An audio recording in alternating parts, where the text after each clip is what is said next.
가까운데 문방구나 아니면 아파트는 관리사무소나 이제 그런 데 가서 이제 보험창구를 찾아가든가 해야 되잖아요. 근데 이렇게 하신다면 참 편리하겠네. 옛날에 많이 어려워가지고 지금 사진하는 거 조금 편해진 것 같아요. 근데 그렇게 되면 병원에서 다 처리하게 되면 더 편해지겠죠.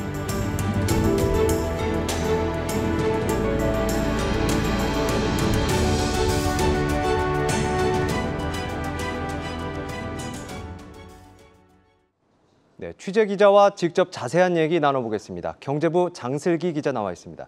장 기자, 네, 14년 만에 이제 드디어 실손보험 청구 간소화법이 통과됐습니다. 참 아슬아슬했죠?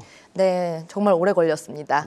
네, 당초 지난달 본회의에서 처리될 법안이었는데요. 국회 일정이 아시다시피 여야 정쟁으로 좀 파행되면서 결국 이번 본회의까지 오게 됐습니다. 이 실손보험 청구 간소화 법안은 민생 법안인데도 불구하고 그동안 말도 많고 탈도 많았습니다. 이 실손보험 가입자들이 영수증을 일일이 발급받지 않아도 데이터 전송만으로 보험금 청구가 되는 그런 간편한 제도입니다. 그런데 이제 그간 정보 유출 우려라든지 진료 수가가 예를 들어서 그 가격을 통제한다든지 이런 우려들이 좀 많아서 의료계의 반발이 좀 거셌고요. 그래서 14년 동안 법안이 계류되다 폐기되기를 계속 반복해 왔습니다.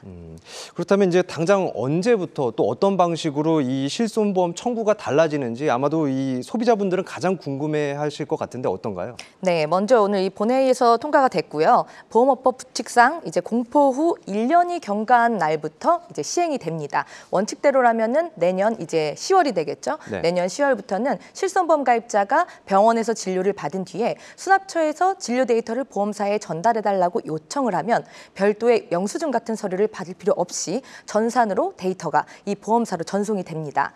네, 다만 이 시스템 연동이 수월한 대형 병원들 중심으로 좀 먼저 시행이 될 것으로 보이고요. 병상이 좀 적은 의원급 병원이나 약국 같은 경우에는 공포 후 2년이 경과한 날부터 시행이 될 것으로 전망되고 있습니다.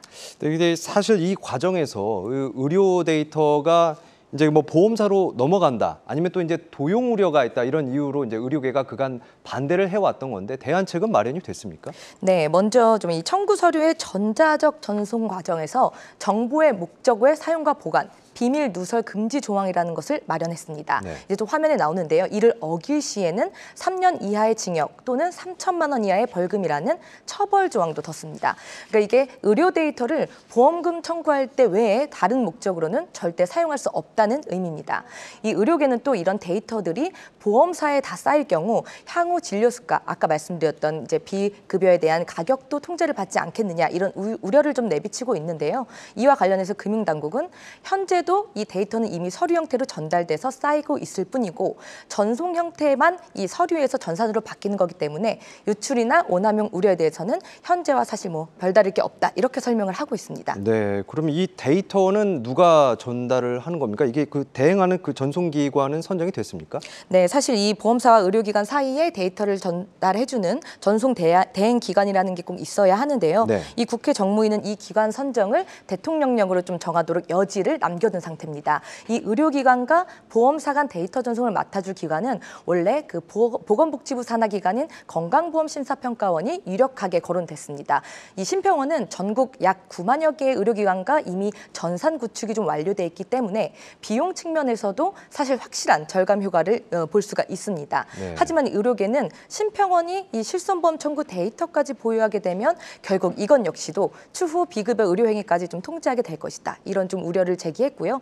거세게 반발하면서 현재는 이 대안책으로 보험개발원이 거론이 되고 있습니다. 심평원이 정보를 독점하면 안 된다. 그렇다면 이제 보험개발원은 왜 된다는 겁니까? 네, 일단 심평원 기존의 의료기관과 연결이 돼 있는 기관에서 다른 이제 약간 성격이 다른 보험개발원으로 조금 거론이 되고 있는 상황이고요. 이 보험개발원은 보험 요율 산출이나 통계 그리고 각종 보험 관련 연구를 담당하는 기관입니다. 그리고 이미 이 보험사들과 다 전산이 연결이 돼 있기 때문에 심평원과 같이 전산 구축 비용이 상대적으로 좀 덜 들 수 있다. 이런 절감 효과가 좀 기대가 되고요.